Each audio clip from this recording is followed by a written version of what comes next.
I give the call to the member for Mantle.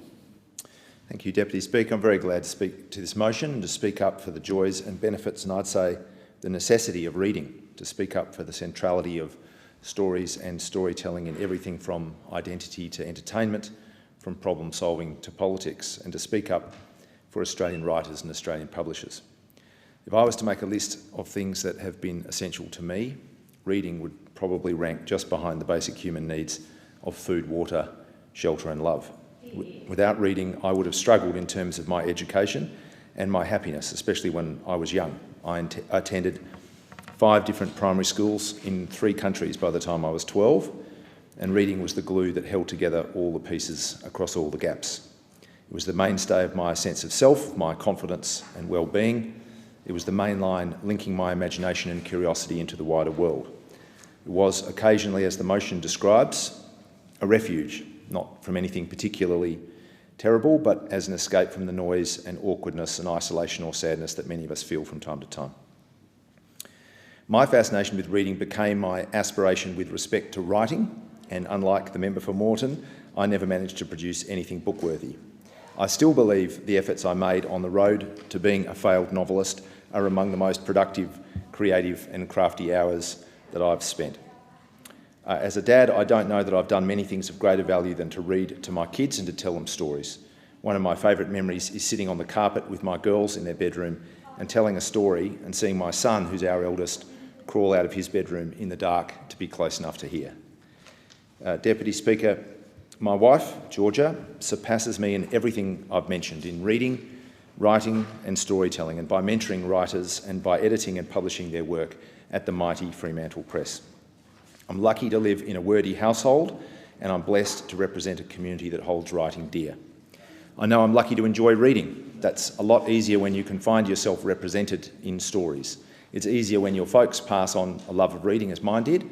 It's easier if you have access to teachers who are supported in their vital work, and it would be easier for kids who face disadvantage if we could ensure our schools are enabled to respond with the right resources and time for those who need it most.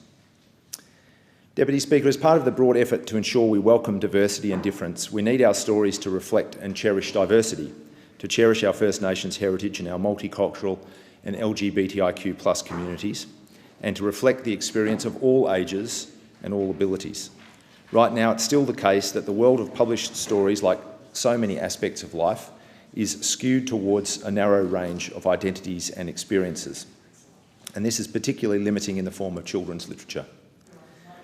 But there are people working to change that, people like Jessica Walton, a queer disabled writer and teacher whose latest book, a graphic novel called Stars in Their Eyes, is published by Fremantle Press.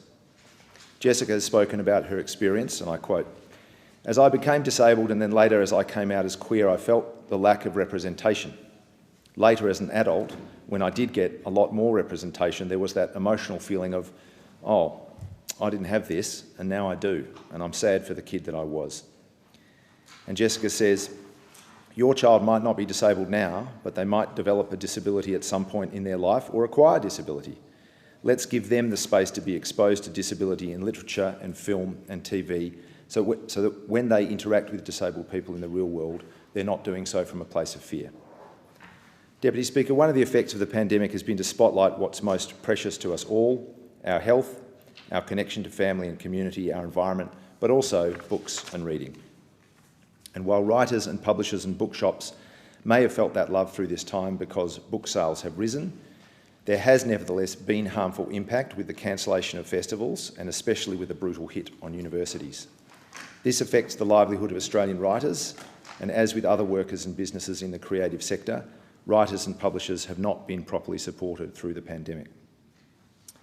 Deputy Speaker, as we look back at the 10th annual Australian Reading Hour, which occurred last month, we should acknowledge that reading is one of the foundation stones of our educational and creative lives.